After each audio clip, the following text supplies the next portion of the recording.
Probably the most hot-button issue for Florida right now is the immigration bill just passed by the Florida House and Senate.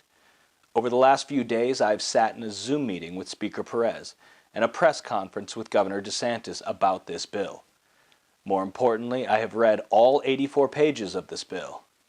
Now, I believe the legislature does have the right desire, and they do want to curb illegal immigration in Florida. But this bill does not do that.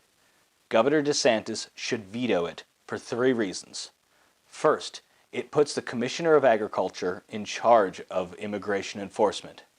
Second, it adds unnecessary and counterproductive bureaucracy for that immigration enforcement.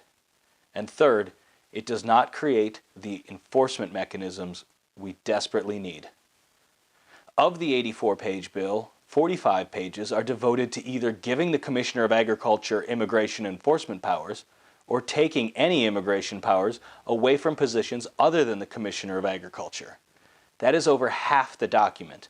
And this becomes even worse when you consider that 13 pages make up the preamble and 18 pages make no change to legislation whatsoever.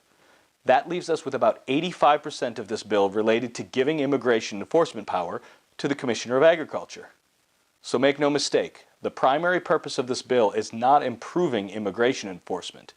It is to put the Commissioner of Agriculture in charge of immigration enforcement. And this makes no sense. The Governor and the Attorney General are far better equipped to handle this. They already have the infrastructure. This bill has to create infrastructure. It does this by establishing a new division of law enforcement under the Commissioner of Agriculture, which will enforce both immigration and agricultural laws.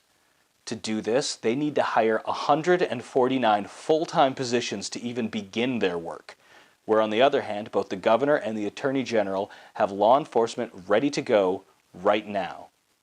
Moreover, the Commissioner of Agriculture has no duties even remotely related to immigration enforcement, but both the Governor and the Attorney General do. So on Election Day, nobody could have anticipated that this task would have fallen to the Commissioner of Agriculture. Therefore, no voter would have evaluated the candidates for their preparedness to assume this responsibility. This bill also adds onerous bureaucracy at the local level. Law enforcement officials will not be able to coordinate with ICE without first getting approval from the Commissioner of Agriculture. Additionally, local law enforcement will not even be able to coordinate with state law enforcement for anything related to immigration without getting approval from the Commissioner of Agriculture. This will delay or possibly even thwart immigration enforcement in the state of Florida. Finally, this bill does not provide the enforcement mechanisms we need. For example, while the bill does ensure that it is illegal for a non-citizen to vote, it does not make it a crime for illegal immigrants to register to vote.